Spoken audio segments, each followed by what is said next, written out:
राज्य मुंबई जिल्हा ग्रंथालय अधिकारी कार्यालय व तालुका ग्रंथालय यांच्या संयुक्त विद्यमाने आयोजित ग्रंथोत्सवात मला काव्य संमेलनातील अध्यक्षीय बहुमान दिला गेला। त्यासाठी मी आयोजकाचे मनस्वी आभार मानते।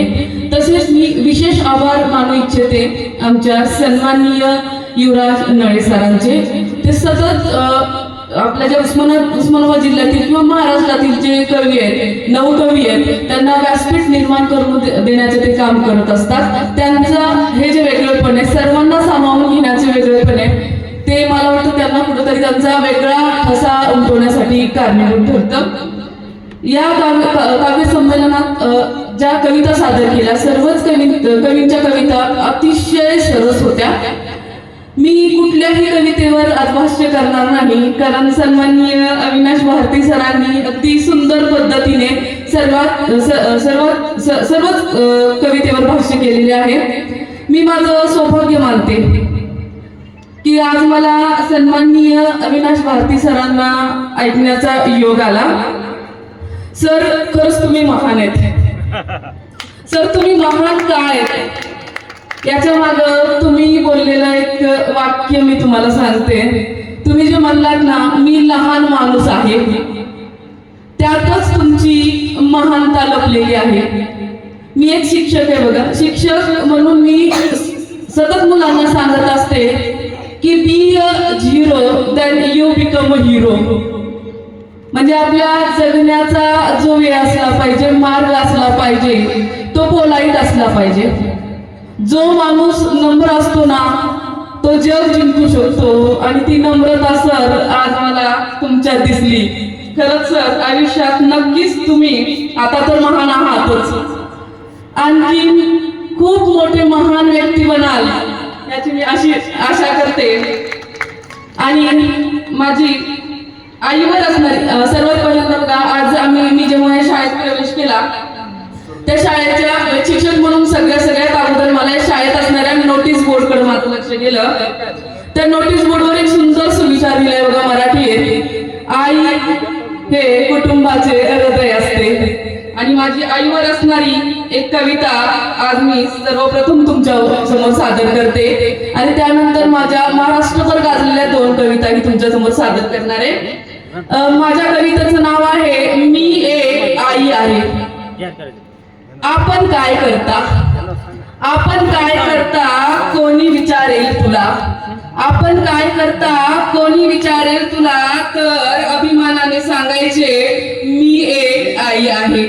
तर अभिमानाने सांगायचे मी एक आई आहे।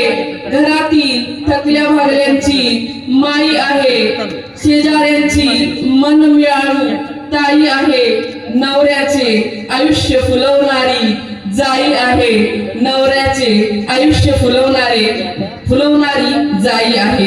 कोणी विचारेल तुला, कोणी विचारेल तुला, काय शिक्षण तुझे, कोणी विचारेल तुला, काय शिक्षण तुझे, तर सांग अनुभवात पीएचडी केलीये, तर सांग अनुभवात पीएचडी केलीये। सासूरवास नावाची कठीण परीक्षा दिलीये, सासूरवास नावाची कठीण परीक्षा दिलीये।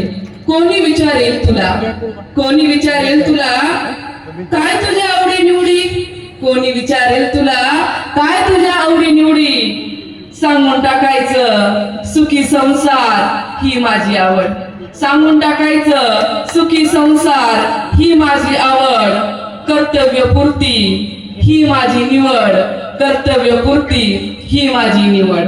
कोणी विचारेल तुला, कोणी विचारेल तुला, तुझं घरातील स्थान, कोणी विचारेल तुला, तुझं घरातील स्थान, तर ठणकावून सांग माझ्याशिवाय हलत नाही पान, मग कशाला हवा मान, मग कशाला हवा मान।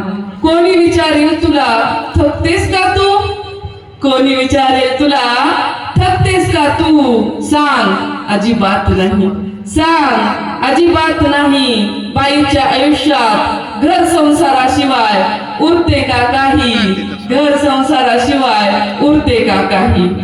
कोणी विचारेल तुला, कोणी विचारेल तुला, पुढचे नियोजन काय, कोणी विचारेल तुला, पुढचे नियोजन काय, सांगायचं आईची आजी मी होणार. तेव्हा असं सांगायचं आईची आजी मी होणार. माझ्या घरातील सुख वाढताना पाहणार. माझ्या घरातील सुख वाढताना पाहणार. कोणी विचारेल तुला, कोणी विचारेल तुला तुझा बँक बॅलन्स काय. कोणी विचारेल तुला तुझा बँक बॅलन्स काय. हसून सांगून टाकायचं, हसून सांगून टाकायचं संसार नावाच्या बँकेत. हसून सांगून हसून सांगून टाकायचं संसार नावाच्या बँकेत आनंदाची ठेव आहे. हसून सांगून टाकायचं संसार नावाच्या बँकेत आनंदाची ठेव आहे. माझ्यासाठी प्रत्येकाच्या डोळ्यात आपुलकीचा भाव आहे. माझ्यासाठी प्रत्येकाच्या डोळ्यात आपुलकीचा भाव आहे. कोणी विचारेल तुला जीवनाविषयी तक्रार काही. कोणी विचारेल तुला जीवनाविषयी तक्रार काही. तेव्हा सांग अजिबात नाही. तेव्हा सांग अजिबात नाही. एक आई म्हणून वावरते, एक आई म्हणून वावरते. आणखी काय हवं. एक आई म्हणून वावरते, आणखी काय हवं. एकदाच फक्त आई होऊन पाहावं. एकदाच फक्त आई होऊन पाहावं.